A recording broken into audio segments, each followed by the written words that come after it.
Chinese President Xi Jinping issued his latest threat to Taiwan during what the BBC artfully calls a speech marking 40 years since the start of improving ties between the communist-ruled mainland and the Republic of China (ROC) on Taiwan.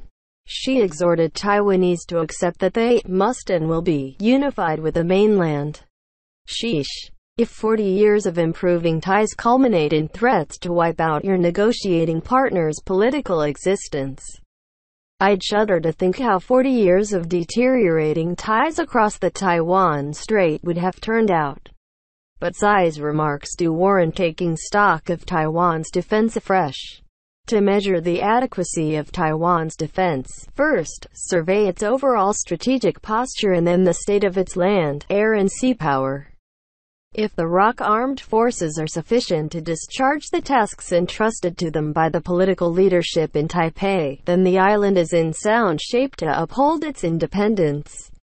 If Taipei has assigned the military more to do than it can reasonably do, then trouble looms. Missions must be cut or capabilities expanded until ends and means are in sync. First, strategy. Few, and by few, I mean, no, nations boast the diplomatic, economic and military resources and political artistry to get everything they want. That being the case, they survey the surroundings and devise a strategy for a world of many goals and scarce resources. At its most fundamental, strategy is the art and science of setting and enforcing priorities among things or purposes the nation values, and apportioning resources to attain the priorities it cherishes most. You can't have it all. The Republic of China, an island state under the shadow of a continental giant bent on absorbing it by means peaceful or violent, must be more ruthless with itself than most when setting and enforcing priorities. Self-discipline hasn't always been the Taiwanese way. For example, strategists on the island have a habit of placing inordinate importance on defending outlying possessions. Islands hard aboard the China coast and in the South China Sea. It strains credulity to think the ROC armed forces could defend the main island of Formosa while also holding offshore islands deep within waters and skies dominated by China's People's Liberation Army (PLA). The Taiwanese military would scatter air and sea assets all over the map in an attempt to do so, at a time when they are heavily outnumbered by increasingly capable PLA counterparts. For political reasons, Taipei probably cannot publicly write off the islands. Few leaders get away with forfeiting sovereign territory, but President Tsai Ing-wen and her lieutenants should tacitly demote them on the rocks. List of priorities. Successfully defend Formosa and preserve your national life, then you can worry about recovering lost peripheral territories. The commitment to national integrity would remain. But Taipei would have accepted it may have to fulfill that commitment in phases rather than all at once. This is not a palatable way of doing things, but it is reality when trying to survive amid moral danger. So to estimate whether Taiwanese strategy comports with reality, gauge whether Taipei is taking a gimlet-eyed approach to fixing priorities or is trying to do everything, everywhere, with a slender inventory of diplomatic, economic and military resources. Small states under duress must decide what they want most, apply themselves single-mindedly to obtain it, and downgrade or triage the rest. Second, military power. The ROC armed forces are undergoing a cultural revolution and are moving in the right direction, if not at the pace friends of Taiwan might like. The cultural revolution is this. During the Cold War, the Taiwanese Navy and Air Force planned to rule the seas and skies adjoining Taiwanese territory. ROC ships and warplanes were fewer in number than those deployed by the lumbering PLA Navy and Air Force, but they were more technologically sophisticated than their Chinese nemesis, and ROC seamanship and airmanship were better to boot. Superior quality, both material and human, offset inferior quantity. The culture of command of the sea and sky was imprinted on Taiwan's military culture over the course of many decades of strategic competition with the mainland. that the ROC military worked closely with the U.S. military, a force steeped in command of the common, did little to disabuse ROC warriors of their ingrained assumptions about how to wage combat. The notion that a few doughty ROC ships and planes would take to the sea and air and beat back the PLA has been under strain since the 1970s, when the United States withdrew formal diplomatic recognition from the Republic of China. No longer could Taipei count on that Allied support when the chips were down. The strain intensified during the 1990s when the PLA set out to reinvent itself as a modern high-tech force. As a force more like the ROC and U.S. militaries, in other words, Chinese shipbuilding, aviation technology, and weapons design have made steady inroads for the past 20 years, cutting into Taiwan's edge and quality while calling into question the conceit that ROC quality will beat PLA quantity. In short, the PLA has narrowed if not abolished the Taiwanese military's technological advantage while also remaining far superior in brute numbers. The islanders may still hold an edge in tactical skill and elan, but, at some point, mainland forces will prevail by weight of numbers amplified by gee-whiz technology. What does this have to do with culture and a cultural revolution? Think about what military folk and their institutions are. As scientist Richard Dawkins teaches, human beings are susceptible to memes.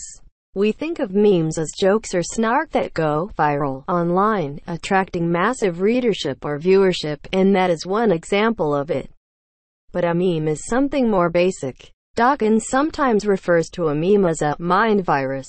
It is an idea or image that spreads to person by a kind of mental contagion, capturing the fancy of those exposed to it.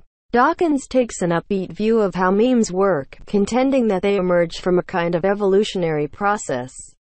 Ideas are tried out and the fittest survive, becoming memes.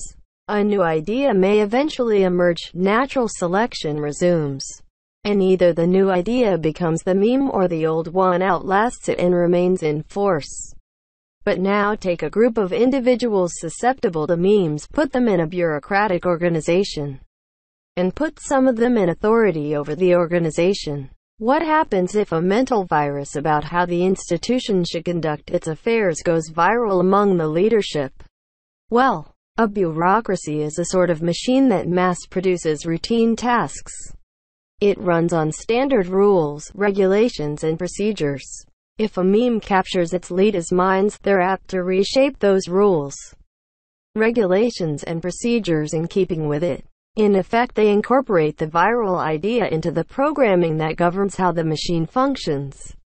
Once encoded in the bureaucratic workings, a meme is hard to dislodge. The leadership does what leaders do and punishes those who flout bureaucratic routine while rewarding those who comply and keep the machinery running smoothly. The process of natural selection among ideas slows down or grinds to a halt, leaving the machine set in its ways. It resists trying to reinvent itself as the surroundings change around it, as they will in strategic affairs. Something dramatic, if not traumatic, may have to happen to jolt the institution out of its meme-driven way of transacting business. In the case of martial institutions, a catastrophic defeat has a way of clearing out ideas that have outlived their usefulness. Sufficiently hard-headed leadership might do so as well. Some of the memes impelling ROC military routine are the ones listed here: command the sea, command the sky, make quality overpower quantity. These were fitting for their times. But times have changed. ROC officialdom seems to understand this, but no shock to the system has discredited the old memes. That being the case, the machine tends to adapt by increments. For example, the Taiwanese Navy has begun acquiring small, stealthy patrol craft more suitable for denying the PLA Navy access to the waters adjoining Formosa than for fighting a major fleet battle for maritime command. It has armed them with indigenous anti-ship missiles able to give Chinese invaders a bad day. Wonderful. But the Navy is only procuring a dozen such craft, hardly a swarm capable of descending on and defeating a PLA invasion force. Meanwhile, The Taiwanese Navy also maintains a legacy force of destroyers, frigates and amphibious warships best suited to fighting major surface engagements and projecting power onto foreign shores. The ROC battle fleet is visibly and increasingly out of step with the tactical and operational setting in East Asia. It also consumes resources that could go to the CDNIL fleet. In short, no shock to the ROC Navy's way of naval warfare and collective psyche has compelled the force to embrace the new normal of PLA predominance, as well as ships, planes and armaments best fitted to compete in a CDNIL world. The meme is giving way, but at a glacial bureaucratic pace. As a result, Taiwan's maritime strategy risks falling behind the times even as strongman Xi and other communist chieftains rattle their sabers. The same could be said of Taipei's air strategy, predicated on high-end fighters such as F-16s and F-35 stealth fighters. This at a time when airfields and other infrastructure are increasingly untenable in the face of PLA rocket force ballistic missiles and PLA Air Force combat aircraft. Aviators too are susceptible to memes. Nor, I should say, am I picking on Taiwan here. A meme spread throughout the U.S. Navy a quarter-century ago maintaining, in effect, that naval history had ended with the demise of the Soviet Navy. We no longer had to prepare to battle peer fleets to rule the main. We let the skills and hardware for major sea fights atrophy, and are now scrambling to restore our fighting ability now that an age of great power competition and strife is upon us. No one is immune to mind viruses.